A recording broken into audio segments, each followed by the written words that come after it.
Is potato good for Cockatiels birds? Potatoes are not recommended as a primary food for cockatiels or most other pet birds. While potatoes are a staple in human diets, they are not an ideal choice for birds like cockatiels because they are high in starch and carbohydrates and lack the essential nutrients that birds need.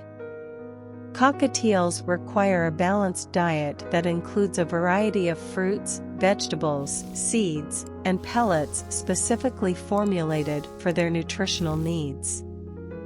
Potatoes can be difficult for birds to digest due to their starch content, and feeding them in excess can lead to nutritional imbalances.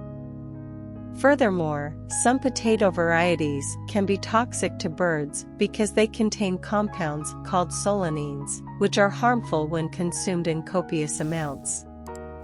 If you want to provide your cockatiel with a healthy and balanced diet, it's best to offer them foods that are safe and suitable for their nutritional requirements.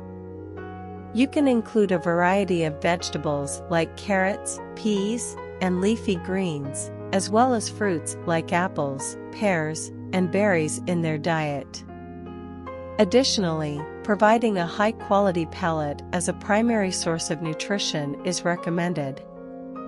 Always consult with an avian veterinarian or a bird specialist to ensure you are meeting your cockatiel-specific dietary needs and to discuss any concerns about their health and nutrition.